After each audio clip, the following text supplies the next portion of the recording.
Good morning. Shivaya. ॐ सदाशिवसमारम्भां మళ్ళీ शङ्कराचार्यमध्यमाम् వస్తుందా अस्मदाचार्यपर्यन्तां వస్తుంది నన్ను वन्दे गुरुपरम्पराम् ॐ सहना भवतु सहनौ भुनक्तु सह वीर्यं చందు करवावहै చాన్స్ तेजस्विनावधीतमस्तु मा विद्विषावहै ॐ शान्ति शान्ति शान्तिः ॐ तत्सत् ॐ नमः शिवाय. So we are on the 5th verse of the 15th chapter, which we shall chant now. So please unmute yourself. Shri Bhagavan Vacha Bhaganuvacha Nirmana Moha Jita Sanga Dosha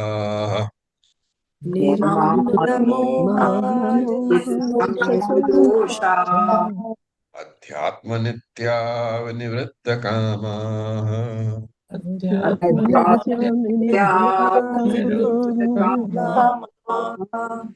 Vande Vimukta Sukha Dukkha Sangaihi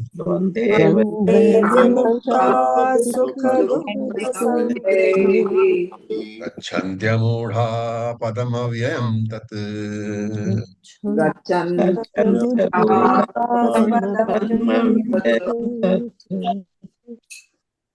Okay. So, Nirmana Moha. Those who are freed from Moha and Nirmana, that is pride. Those who are free from pride and Moha. Jita Sanga Doshaha. Those who have conquered Sanga Dosha, the evil of Sangaha, attachment. Vinivritta Kamaha. Those who are free from desires. And not only that, Dvandair Vimuktaha, free from Dvandaihi, the opposites. And what are the opposites? Sukha Dukkha Sangaihi, known as pleasure and pain, Sukham and Dukkham. And Amudaha, they are not deluded. Adhyatma Nitya, they are ever committed to the Vedantic study. And Gachanti Tat Avyayam Padam. They go towards that imperishable goal, that final goal, which is called moksha. So, what are the qualifications required for success in the spiritual journey? That is what we are talking about. So, the various what we call sadgunas, the good qualities, and sample is given. These are not the entire. It's not the entire list because we have seen part of it in chapter 13. We'll see again in the next chapter also. Using samples only. Nirmana moha. Manam is pride. Nirmanaha means not having pride. And this we have already discussed in chapter 13 under the heading of Manitva. Right? So Shastra says humility is one of the most important virtues required. That is why in our culture we have this Shashtanga Namaskara, prostration. We always try to develop this capacity to be humble. You're always doing namaskara to everybody, to your parents, to your teachers, to your elders, and to the Lord. And in this connection, it helps. Like I may be very, talented. I may have a lot of intelligence, which is anyway not mine. It's given to me by the Lord.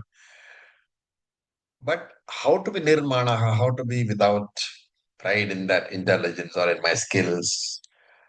You can always look around you. You will see that there are people who are superior to you in any field. However good you are, there are 1,000 people better than you. So that's one way of developing humility, that I am not the greatest. Lots of people are better than me. And not only that, even if I have any great talent or brains or skills, they are all gifts from Ishvara. And therefore, any namaskara that I receive, because of those skills, because of those talents, they are not meant for me. They are meant for the person who has given me these talents. And therefore, I hand them over to the Lord. So that is nirmanaha. one who is free from pride, unnecessary pride. And moha, delusion. What is the delusion? Expecting peace and security and happiness from this world, right? The world is not capable of giving you peace or security or happiness because it is temporary. It's full of problems, right? Now, you might say, but I do so many things for happiness. Some people go on vacation. Some people get married. I'm not saying don't get married. Okay, marriage is, but remember that marriage is for exhausting prarabdha. Don't have the delusion that is going to give you a lot of happiness. And therefore, nirmana moha. You should be free from both moha as well as manaha. Nirmanaha, nirmoha. Free from pride and free from delusion. But remember that you have to have a balance. You can't dedicate every moment of your life to Vedanta. At the same time, it is not wise to dedicate every moment of your life to material stuff also. So have balance. Give time for Artha Kama, earn well, eat well, go for movies, watch TV, travel, enjoy your life. But don't forget to come for Vedanta class once or twice a week. So that's having a balance. And then Jitta Sangha Doshaha. So Shankara says Sangha Eva Doshaha. Attachment alone is the dosha. Raga alone is the dosha. So emotional addiction. And you are attached to so many things in your life, right? You're attached to family, you're attached to house, you're attached to car, you're attached to your possessions, you're attached to your fame. And Puji Swami Dayananda ji used to say that when you say you are a grihastha, grihastha means what? Householder. So he would say you should first inquire into the meaning of the householder. Is it that you are holding the house? Or is it that the house is holding you? You first find out and then say you're a householder. Are you the master? Are you the slave? Therefore, jitasanga doshaha, be the master. Don't be a slave of situations or things or even of people. Now you might say, I have so many things around me. I have people around me, right? How do I know whether I'm attached or not? Right? It's very simple.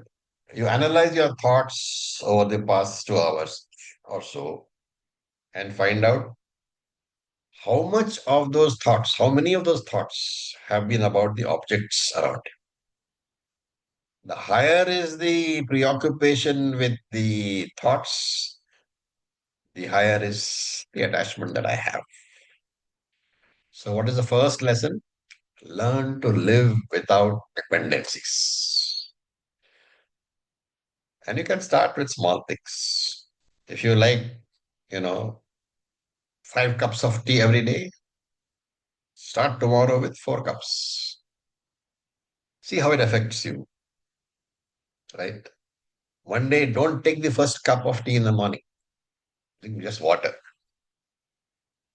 Examine the state of your mind when you don't get that first cup of tea, right? Then try to focus your mind on one object. So that's why we do japa, you know. So when you do Om Namah Shivaya, does your mind focus on Om Namah Shivaya? Or does your mind focus on the strawberry ice cream in your fridge? All very, very good sadhana.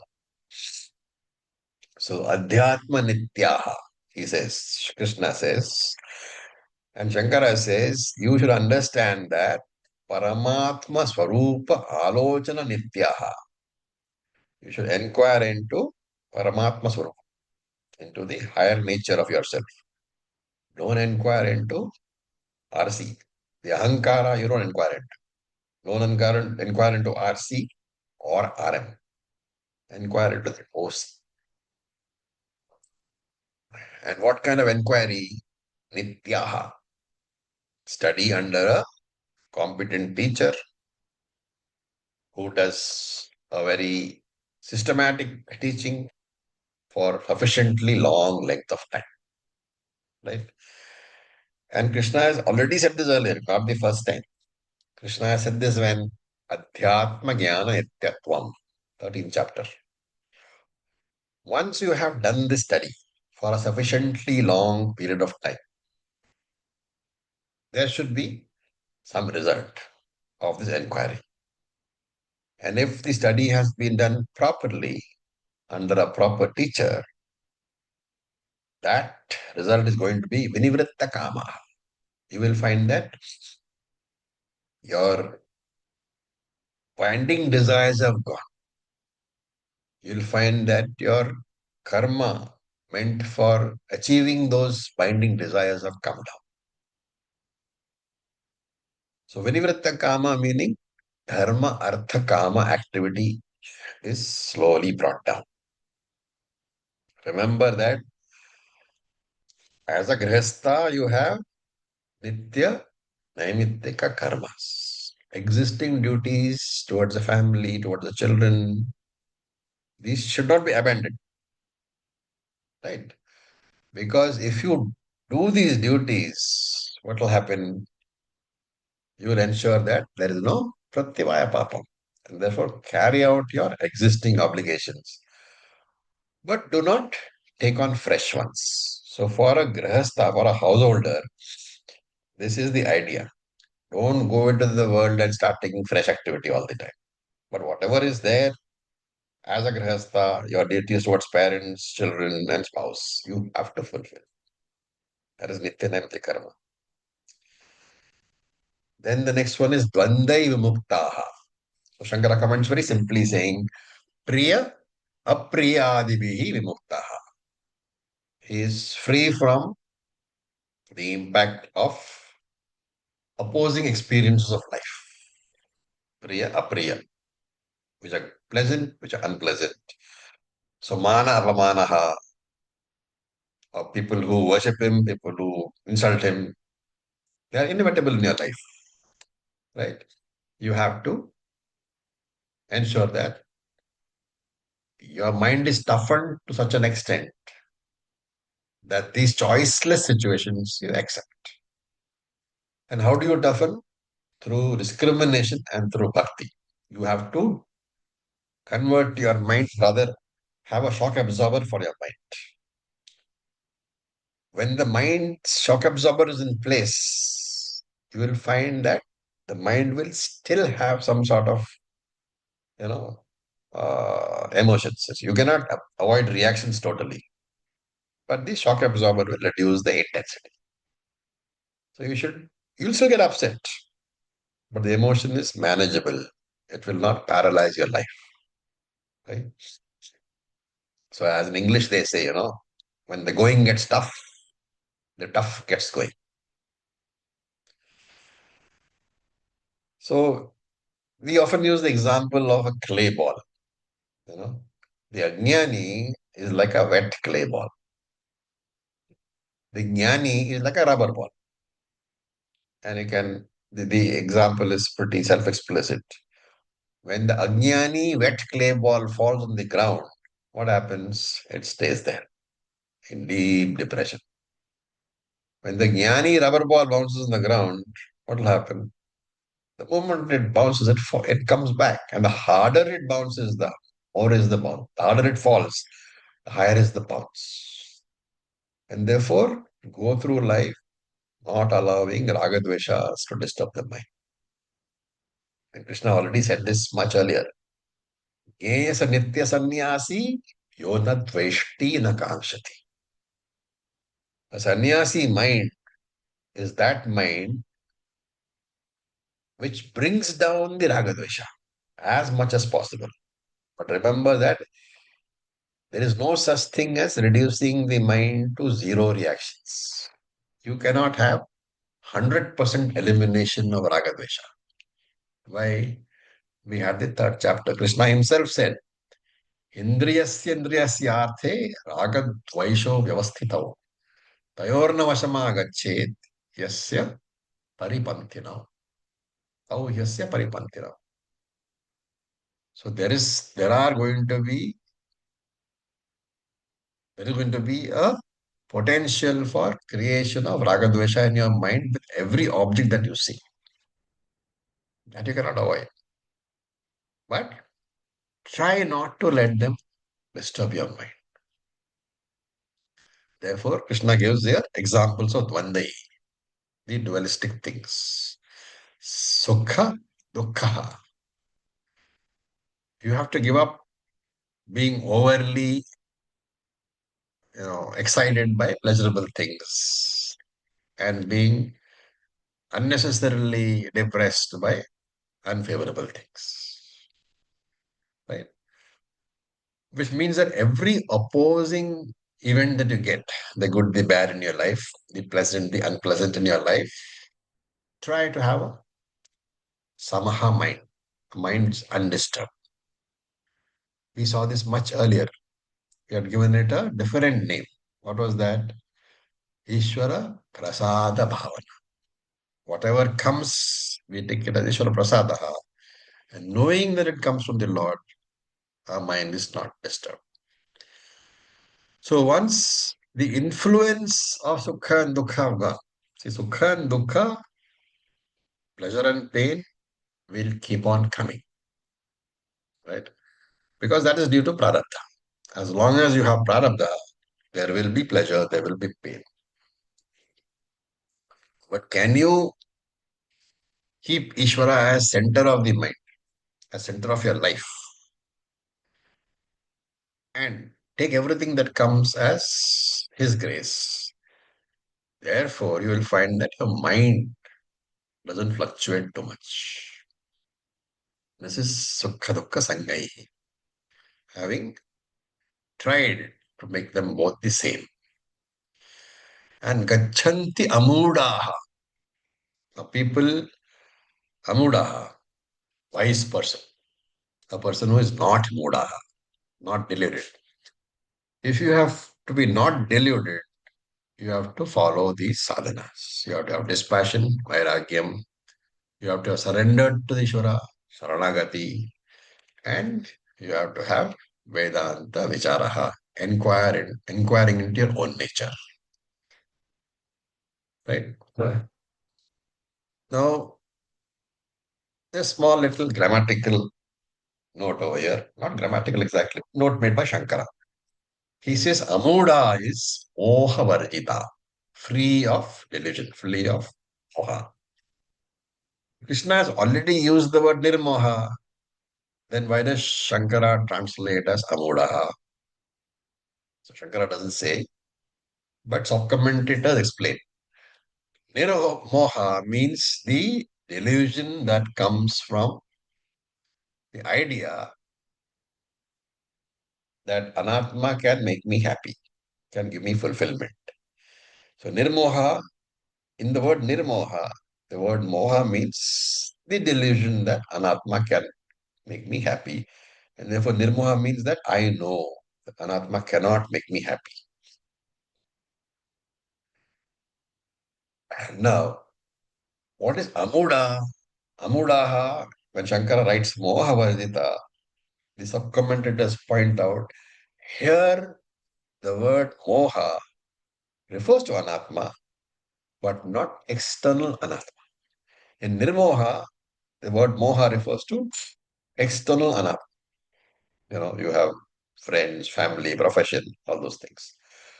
But they say that when Amuda is used, Krishna is using Amuda in the sense of the body. So that I am not the body idea is here. So Mamakara is what we talked about. Ahankara is what we talked about in Amudaha, where in Nirmoha, Mamakara is we talked about. What is mine or what can give me happiness outside me. And here my body itself is the center. All very, very subtle discussions. Normally, you will never come across this, and therefore the Shankaracharya Bhashyam is very relevant.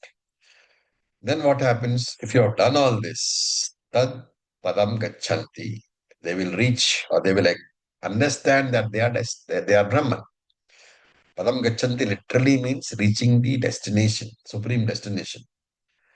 But reaching Brahman is not different from understanding that I am Brahman. So that Padam Gachanti, they will know that they are Brahman and therefore avyayam. Once I know I am Brahman, that knowledge will never go away. It is permanent. We move to the 6th verse, which we will chant. न तद्भास्यते सूर्यः न तद्भासयते न तद्भासते सूर्यः न शशाङ्को न पावकः न शशाङ्को न शशाङ्को न पावकः यत् गत्वा न निवर्तन्ते यद्गत्वा यद्गत्वा न न निवर्तन्ते निवर्तन्ते तद्धाम परमं मम. तत्तां परमं मम. I heard somebody say na tad bhasyate. That is wrong. Why? It is bhasayate. It is bhasayate, because this is not Hindi, it is Sanskrit. Na bhasayate. Okay. So this little things I'll point out whenever I hear it. Tat Surya na bhasayate. Tat, that Brahman. Surya na bhasayate. The sun cannot illumine. The sun cannot reveal that Brahman. Na shashankaha na pavakaha. Nor can the moon reveal that Brahman, nor can the fire reveal that Brahman. And tad mama paramam dhama. That Brahman is my supreme self, supreme abode. Gatva yatna nivartanti. Having reached, they do not come back. So, this is basically Brahma Lakshana Sloka, right? Earlier on, we had seen Tatastha Lakshanam. What was Tatastha Lakshanam? Tameva Chadyam Purusham Yataha Pravrittihi Prasataha. That from which the entire universe emerged. So that is Tatastha Lakshanam. Now this is the Swarupa Lakshanam. Suryaha Tatna Bhasyate. That sun does not illumine that Brahman. Right? So Tat here has to be connected to the word Dhama. What is Dhama? Shankara says in his commentary, Dhama means Tejo Rupaha, self-evident. Like fire which does not need any other light to be visible, Brahman does not need anything else to be evident. So Suryaha Tatna Bhasyate, the sun which illumines the whole universe, cannot illumine the Brahma Chaitanya, Brahma consciousness. Obviously, because the illumined can never reveal the illuminer. And it is Brahma consciousness, Atma Chaitanya, because of which the sun itself is known. If you are not conscious, you would neither be conscious of the sun or of the sunlight.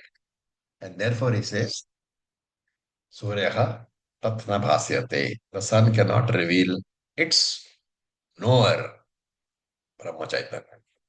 That which illumined can never illumine the illuminator. Then na shashankaha tad bhasyate. The moon does not illumine that Brahma Chaitanya. So shashankaha, a very interesting word. It is taken to mean the moon.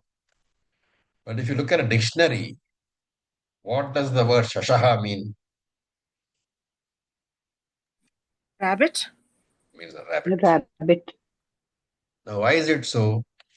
So there is an imagery. The imagery says that if you look at the moon on a full moon night, you will see some shadows, which looks like a rabbit. Okay, and this idea is not restricted to Bharat, to India only. In Chinese folklore also, there is a story where there's something called a moon rabbit. The moon rabbit is the agent of the moon goddess. Okay. And in Japanese folklore also, there is a story. There is a monkey, there is a rabbit, and a fox. They lived in the forest. So one day when they were wandering around the forest, an old man came and asked for fruit, some food. So the monkey ran up the tree, gathered some fruit, and gave it to him. The fox jumped into the river, caught one fish, and gave it to the man. But the rabbit, what did he do? The rabbit could, it's no predator, right? So it, and neither could it climb trees. And the rabbit had only grass. He had only grass. So the rabbit was very ashamed that, I have nothing to offer to the man. So the rabbit said, fine, I'm a good rabbit. This man is old and he is hungry. So what I will do is I'll prepare the fire and I will jump into it. And then once I am dead and the fire has cooked me, the old man can eat my flesh. So the old man was very pleased. The old man was actually the moon god. And the moon god therefore stopped the rabbit from jumping into the fire because it was the highest sacrifice, much more than what either the monkey or the fox had done. And the moon god therefore said that, fine, I will now make you immortal by placing you on the moon. Why am I saying all this? Got nothing to do with the what they call teaching at all. Okay, it's just to make the class a little bit more interesting. Okay. Na pavakaha. The fire cannot illumine the Brahman. Same idea. It is the consciousness principle alone because of which the fire is known. And here we have done a similar mantra where tatra suryo bhati na chandra tarakam nema vidyuto bhati kutoyam agnihi tameva bhantam anubhati sarvam tasya bhasa sarvamidam vibhati. Where did you see that? Atmabodham. Mundaka also. So Mundaka. No? also Kathor. Mundaka and Kathor, both the places we saw that. So in the Yes, Mundaka sir. mantra, Tarakam is given and Vidyutaha is given. Stars and lightning are also given. Mm. Okay. Then Yad Gatva, having understood that I am that Brahman, which means, in other words, we say, having attained that particular destination or having merged with that Brahman, ultimately I traveled to Brahman. All these words mean only one thing. I drop the idea that Brahman is different from me. I drop the idea that Brahman is far away from me because I know that I am Brahman and therefore I can never be away from myself. Therefore, I can never be away from Brahman. So, this is a Vedantic merger. Since this merger is not in the form of physical action, it is in the form of knowledge alone. And a knowledge based merger is always permanent. Because ignorance once gone is gone for good. Therefore he says, na nivartante. Because that ignorance can never come back, that person will never forget that he is Brahman. And therefore, na nivartante. He will never again be reborn. And tad mama paramam dhamaha. That destination, says Krishna, that Brahman is my own higher nature. Now Shankara writes a small little objection over here. It has been said that after reaching Brahman, yad gatva na nivartante iti uktam. Which means what? Krishna says that after reaching, they will not return. But he says it is well known that in this world, all goings will end in comings.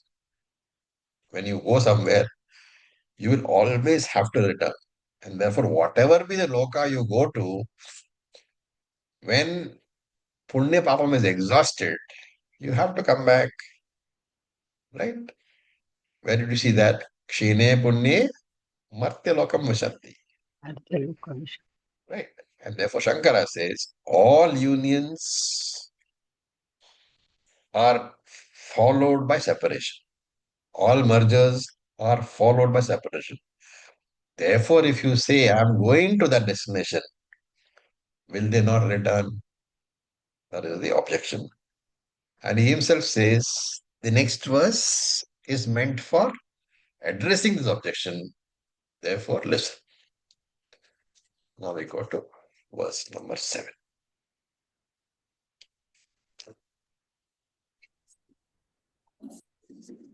Mamaivaamsho jivaloke ममैवांशो जीवलोके जीवभूतः सनातनः सनातनः सनातनः मनषष्ठानीन्द्रियाणि षष्ठा इन्द्रियाणि प्रकृतिस्थानि कर्षति. प्रकृतिस्थानि कर्षति. So the first line we can just break up a bit. You can break up Mama Ivamsho into Mama Eva Amshaha. Right? And then you rearrange to say that Mama Amshaha Eva Sanatana Jiva Bhutaha. You can understand? Mama Amshava Eva. That part of me alone. Sanatana Jiva Bhutaha. So it is the Sanatana Jivaha. The eternal Jiva is nothing but Mama Amsha Eva, a part of me only. Jiva Loke, in this world of beings, so ultimately he's saying that this Jiva is only me. But what happens, Jiva Loke, on this earth, in this world, Indriyani Mana Shashtani Karshati. He pulls the five sense organs and Shashtani Manaha, the sixth one, the mind. Karshati Indriyani, the five sense organs are pulled, plus Shashtani Manaha, the sixth one, the mind is also pulled. Prakriti Sthani, in which all reside in the body. Okay. It needs a bit of explanation. So, what is the topic being discussed? That Krishna has indicated. Mama Anshaha Eva Sanatana Jiva Bhutaha. It is I alone who am in the form of the Jiva. See, the non-difference between Jagat and Brahman is being discussed. Just like there is no bangle other than the gold. Substance is gold. Bangle is nothing but name and form. Similarly, there is no substance called the world. Brahman is the substance. World is the name and form. And this we have seen earlier in the fourth chapter. Brahmarpanam Brahmahavihi Brahmagno Brahmanahutam Brahmaiva tena gantavyam Brahma karma samadhina. And to understand, to make us understand this, the idea is divided into, the whole world is divided into two parts. The Jiva, which is the conscious experiencer, and the Jagat, which is the experienced object. Remember the Jiva, the whole universe consists of the inanimate and the animate, right? Therefore, the animate is taken as the conscious experience, the Jiva. The inanimate is taken as the experienced object, the Jagat. And Krishna here is saying that one Brahman alone is there in the form of the conscious Jiva. That one Brahman alone is there in the form of the Jada Jagat, the inert world also. It is the same Brahman. Brahman is there pervading the Jiva and pervading the world also. They are only two different forms and therefore two different names. So we have to go back to Tattvabodha. What is the Jiva? Is a RC, reflected consciousness. And we write the equation as RC is equal to RM plus OC. But when you write RC is equal to RM plus OC, you should know that really speaking, so the OC is nothing but the RC available in the RM. Right? The RM is the OC available, sorry, the RC is the OC available in the RM. They are not different. They are only at two different levels of reality. OC is Paramarthika Satyam. The RC, because it is associated with the RM, is Vyavaharika Satyam. And therefore Krishna says, Mama Eva Amshaha. Mama here means I Brahman. Amshaha means a part. Therefore he is saying that I Brahman am found in this world of jivas, which is also known as samsara. Why does he say amshaha? Because there are different RMs. There is a human RM, there is a tree RM, there is a tiger's body RM, there is a worm which is a RM. Because of the association of that one indivisible Brahman with multiple number of bodies, we think that there are many, many jivas, many, many existent principles. There is only one. And therefore Krishna is pointing this out. I, the indivisible Brahman alone, am available in all these jivas, and you think of them as parts of me. Whereas in reality, there is no part at all. Right? And who is the jiva? The one who thinks that is a karta. So this jiva who doesn't really exist at all, because the RM, the body is mithya. And if the reflecting medium is mithya, the reflection also has to be mithya. Therefore, the jiva is mithya. But because of the borrowed consciousness, he becomes self-aware, of course, but he identifies with the reflecting medium, the body. And therefore he thinks that I am karta, I am bhokta, I am happy, I am sad, and all this. So this all-pervading consciousness is seemingly enclosed in the body. And because of that, it becomes self-aware.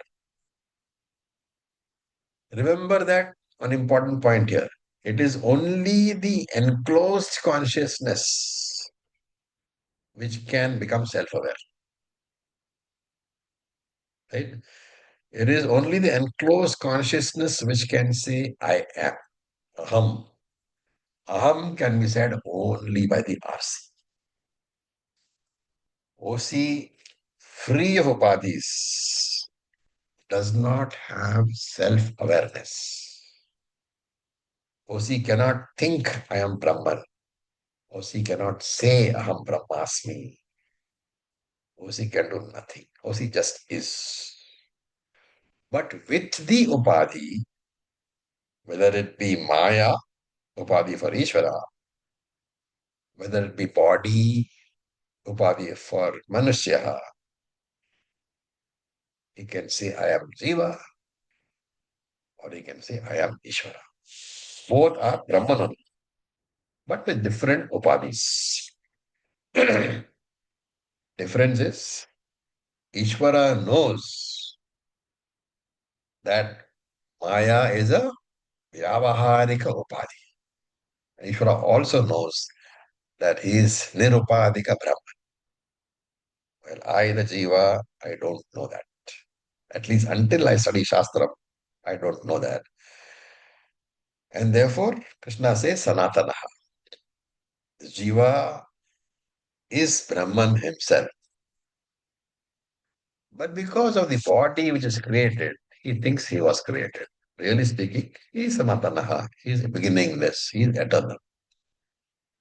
And Shankara in his commentary uses two prakriyas, two examples to make us understand the Jiva idea.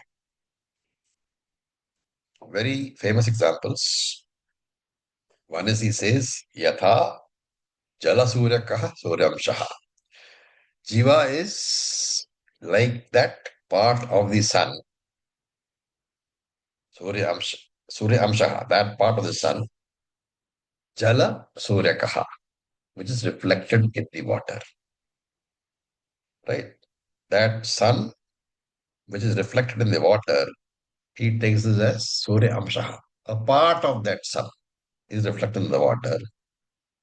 What happens when the water dries up? The reflection also goes away. Since the water is gone, the reflection is lost. Similarly, he says, once the three bodies are gone, the three arams are gone, three reflecting media are gone, there is no more Jiva left. There is only Brahman. Therefore, he uses the word Surya Amshaha to connect with Krishna saying, Mama Amshaha, Chaitanya Amshaha. Right? Really speaking, there is no part at all because it is the entire sun which is reflected in the water. Similarly, it is the entire Brahman which is reflected in every body. He is just using the example to point out that really there is no Amshaha at all. It has to be taken as Amshaha because there are different water bodies, because there are different bodies in which consciousness is reflected. That is why Krishna says Mama Amshaha, not because Brahman has any Amshas. Then Shankara uses a second example. He says, just like the space, the very limited space, which is enclosed in various pots. So you have a big pot, small pot, one glass. There is space in all of them, right? They seem to be limited, but really speaking, they are not. Because space is indivisible. It is the pots which are in this space. And as long as the pots are present, they seem to have, they seem to be containing parts of space, amsha of space. But when the pots are gone, then there's only space.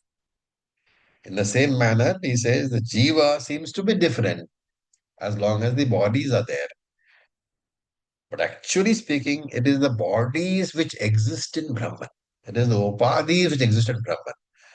That existence of the upadhis, that we count as multiple jivas.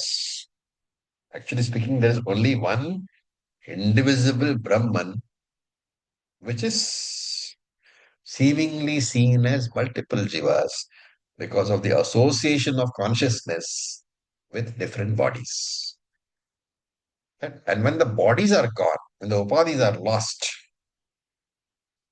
we say, Yad Gatva na nivartante. The jiva does not come back because there was no jiva at all. There was only Brahman. The bodies were in Brahman. Bodies are gone, only Brahman remains. That is the explanation given by Shankara, okay? But if you want a simple explanation, there is one used by some other commentator. So he says Gatva, the word Gatva, which means going or gone into, right?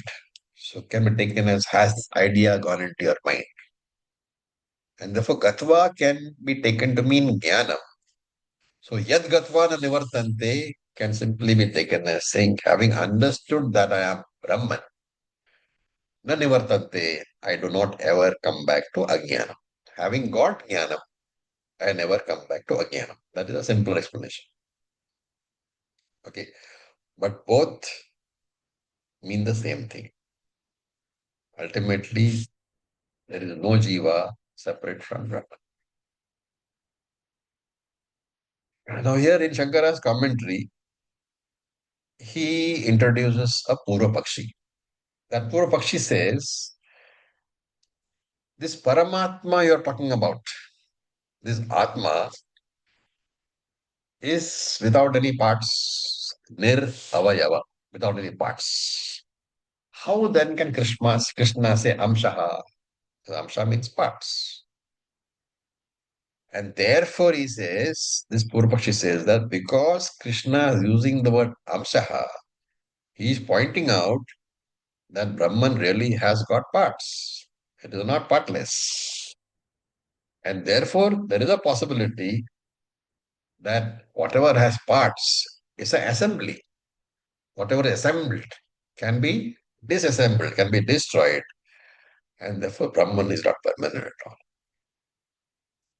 This is the Purvapakshi's point of view. All meant for stimulating Mananam purpose. Okay. What is the answer? We have already seen. Shankara says there is no defect like this at all. The Upadhis can be the reflecting medium or the container. Depending on which example you are using. Okay, if you are using water as the example, it is a reflecting medium. If you are using mirror as the example, it is a reflecting medium. If you are using pot as the example, it is the container. So Upadhi can either be reflecting medium or the container, depending upon which prakriya you take. But the Upadhis are appearing because of Mula Avidya, because of Maya only. Right? And therefore seem to be in one place and seem to be finite. And he says this has been discussed in great detail in chapter 13. Right? Now, question is, if Jiva is a seeming part of Ishvara, right? Amshaha. If Jiva is Ishvara Amshaha, how does he have rebirth and death and rebirth again? So the second line of this particular verse is explaining that. Right? What is say? Manashashtani Indriyani Prakristhani Karshati.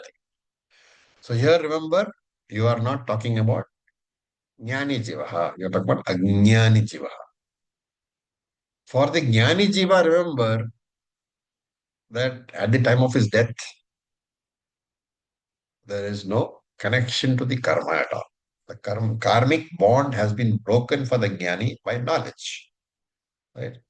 Karmic balance is not there. Zero. But how? Because Sanchita would have been burnt, Prarabdha would have been exhausted. And said, therefore, there is no more karma petrol for a further travel. Therefore, for a jnani, there is absolutely no karma balance at all. So he does not take rebirth. And remember, what happens to the three bodies? A very important point. Shastra says the gross body is about a jnani. Okay, when the body dies, the body of the jnani dies, the gross body, it merges into the gross universe. Sthula Shariram merges into Sthula Prapancha. Sukshma Shariram merges into Sukshma Prapancha. And Karana Shariram, it is said very often, merges into Karana Prapancha. This is how we talk about destruction of the bodies. But here I'll point out that there is subtle point which you should know. The Sthula Shariram can merge into Sthula Prapancha. Why? Because totality, Pancha Mahabhutanis. Similarly, the Sukshma Shariram merges into Samashti Sukshma Shariram. Again, Panchabhutas. But unlike those two, the difference is that the Sthula Shariram is going back into the five gross elements. The Sukshma Shariram is going back into the five subtle elements. But there is no such thing called Karana Bhutani. So what happens to the individual Karana Shariram? When you say it merges into Samashti Karanam, what is actually happening? There is no Panchabhutani for it to merge into. Right? So here Shastram says that when you say that individual Karanam, Vashti Karana Shariram, is merging into Samashti Karana Shariram, remember that there is no distinction. In fact, if you look at various commentaries, Shankaracharya, he does not make a distinction between Vyashti Karanam and Samashti Karanam because they are the same. So what happens when you say Vyashti Karanam is merging into Samashti Karanam? Shastra says that because of the Jnanam which was obtained, the reflecting capacity of that Vyashti Karana Shariram has been built. That's a very important point, okay? It doesn't merge in the same way that the Sthula and Sukshma merge with their origins. Because there is really no distinction at all between Vyashti Karanam and Samashti Karanam. They are the same. Therefore, the reflecting capacity of the Vyashti Karana Shariram is blocked. Why? Because of the Jnana. And therefore, that Vyashti Karana Shariram, which was that of the Jnani, can no longer reflect. And therefore, prajna is no longer possible. Right? There is no prajna possible. If prajna is not possible, neither is Taijasa nor is Vishwa. And therefore, there is no rebirth. A very technical point, but I think it should be. Therefore, in the case of the Ajnani Jiva, what does it say? Manasashtani Indriyani Karshati. So, Karshati is to be taken as pulls along or drags along. So, what happens? The Jiva, what does he do? He takes the Indriyas, which are the Jnanendriyas, not the Karmendriyas over here. Why? Karmendriyas are, sorry, you take Karmendriyas also, you can take both. So, here, though Indriyas are taken as the Pancha Indriyas, the Pancha Jnana Indriyas, you should also take it as everything else, all the elements of the subtle body, which means Pancha Karmendriyas, Pancha Pranas, and Pancha Gyanendriyas. All are being talked about, plus the mind. So when he says Manasashtani, he says mind is the sixth, and therefore we might be tempted to say that five Jnanendriyas plus sixth mind. So it is to clarify that I'm saying, don't worry about the Shashtan part of it. The Pancha Indriyas have to be taken actually as the 15 of them. Pancha Karmendriya, Pancha Jnanendriya, Pancha Prana, plus the mind. Which means the entire Sukshma Shariram it takes. And where are these located? Prakriti Sthani. Now here, Prakriti means Thula Shariram. All these were located in the individual golakams in this Thula Shariram as long as it was alive. And the sub-commentators write the point over here. They say that the one who is dragging something must be different from what he is dragging. Therefore, Jiva is different from mind and these 15 items. Panchajnana, Panchakarma, Panchaprana. That is being dragged along with the mind by the Jiva. Very important point. So he's talking about how the Jiva leaves the body. And when leaving the body, he takes along all these things. Okay, we don't have enough time for the next verse, which is actually a continuation of this verse. It talks about when he leaves the body, how he goes and acquires another body and all that. So that we will see in the next class. Any other questions? Acharyaji, when we say the jiva, when the sthul sharira drops, the jiva leaves the body. Yeah. So that is we understand it is the Sukshma Karana composite Yes. which leaves the body. So, Karana in the, composite, yes. Correct. yes, so in the second line, as you explained just now, that the Jiva is pulling these Indriyas, so Jiva is different. So how do we reconcile that it is different from the components of the Sukshma Shariram? Is your face in the mirror different from the mirror?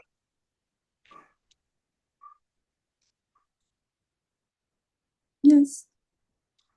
Same argument. The reflection cannot be taken as part of the reflecting medium. Reflection is there because of the reflecting medium, yes. But the reflection is nothing but the original consciousness. Original consciousness cannot do anything without the body. That understanding is very crucial. That it is the RC who is the Jiva, and even though he's connected to the body is moving along. The Panchaprana is moving along only because Jiva is there. So then it's talking of the RC. Jiva is the RC here, obviously, yes. And the RC moves. If the RC has to be alive, the RM has to move, no? That's the symbolic part of it. It is the RC which goes. It's symbolizing that he's taking all the Panchaprana, Indriya, everything along with him.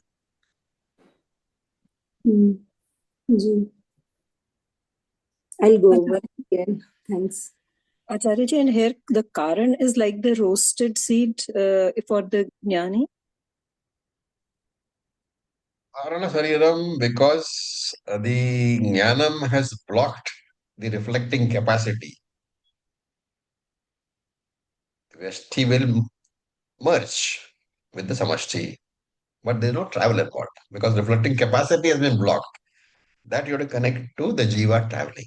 Because the reflecting capacity has been blocked, there is no more reflection. Okay. So where is the question of the reflection traveling? Thank you. Okay. Thank you for your patience. With this, we'll stop. Om Purnamada Purnamidam Purnat Purnamudachyate Purnasya Purnamadaya Purnam Eva Vashishyate Om Shanti Shanti Shanti Om Tat Sat. Thank you for your patience. Thank you so much. Thank you.